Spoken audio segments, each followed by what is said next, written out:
नमस्कार दोस्तों, मैं आपको इस किताब की भूमिका पढ़ के सुना रही थी जिसका शीर्षक है हर बारिश में। और ये निर्मल वर्मा की प्रवास डायरी कही जा सकती है।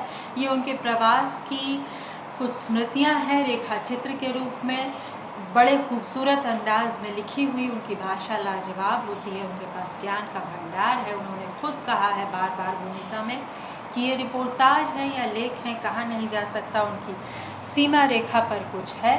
तो इसलिए भूमिका को दोबारा याद करते हुए मैं लेख को थोड़ा सा पढ़ना चाहती हूँ जिसका शीर्षक है दो संस्कृतियों के बीच। और बिल्कुल वही बात है इसमें, भारतीय संस्कृति और यूरोपीय संस्कृति के भीतर जाकर चिंतन किया गया है।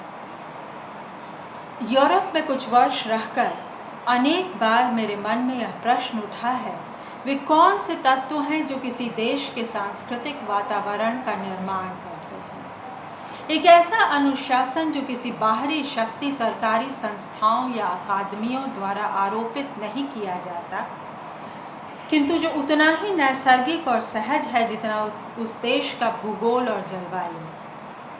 यहाँ मेरा अभिप्राय उस देश की फिल्मों, किताबों या नाटकों से उतना नहीं है, हालांकि ये सब चीज़ें एक देश के सांस्कृतिक वातावरण को रचने में सहायक होती हैं, बल्कि उन ठोस चीज़ों के पीछे छिपी उस अदृश्य और चिरंतर प्रेरणा से है जो उस देश के निवासियों का जीवन पैटर्न और उसके प्रतीकों को आलोकित करती है।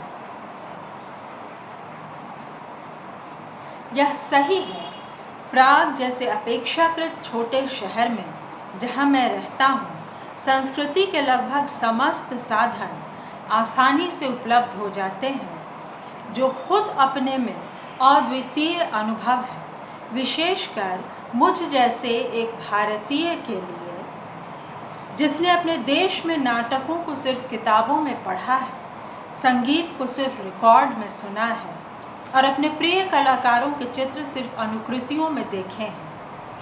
संस्कृति के इस हॉट हाउस वातावरण से हटकर जब हम सचमुच एक स्वाभाविक रूप से सुसंस्कृत देश में आते हैं, और इस स्तर पर यह प्रश्न अप्रासंगिक है कि वह देश यूरोप के पश्चिम में है या पूर्व में,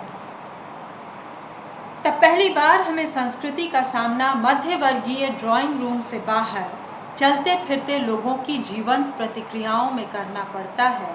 सड़क पर खड़े मकानों की वास्तुकला में उतना ही जितना उन मकानों में रहने वाले लोगों के दैनिक रहन सहन में।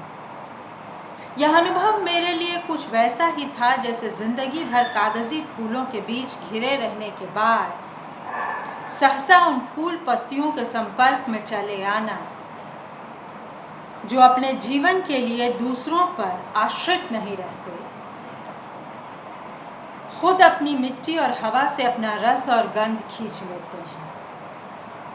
इससे मेरा आशय यह नहीं कि संस्कृति का सायास प्रोत्साहन गलत अथवा निरर्थक है। भारत जैसे देश में उसका महत्व स्पष्ट ही समझ में आता है, किंतु संस्कृति का सायास निर्माण उस सीमा तक ही सार्थक प्रतीत होता है जिस सीमा तक वह निरायास वातावरण तैयार कर सके। आयोजन का सौंदर्य इसी में है कि हम सहज रूप से आयोजनकर्ताओं को भूल सकें। बहुत बड़ी बात है और बहुत ज़रूरी। यूरोप में उन्हें भूलना मुश्किल नहीं, क्योंकि संस्कृति, खासतौर से ऐसी संस्कृति जो अपने अस्तित्व के लिए व्यापक प्रचार साधनों पर निर्भर करती है, उसे हम उतनी ही आसानी से खरीद सकते हैं जितना दुकान से साबुन की टिकिया। हम इस झंझट में नहीं पड़ते कि किसने उसका उत्पादन किया है। शर्त सिर्फ इतनी है कि हम उसे खरीद सकने में समर्थ हों और वह हमें संतुष्ट करें। उपभोक्ताओं की इस बाजारू संस्कृति ने आज धीरे धीरे उन सब साधनों को अपना लिया है जो एक समय में शुद्ध अथवा सृजनात्मक संस्कृति के साधन थे।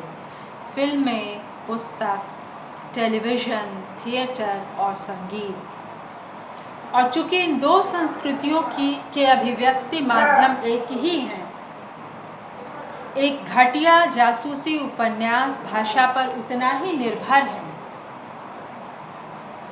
जितना एक उत्कृष्ट कलात्मक उपन्यास। दोनों की सीमाओं पर अक्सर स्मगलिंग का खतरा बना रहता है और उन्हें एक दूसरे से अलग करके पहचानना भी बहुत आसान नहीं है।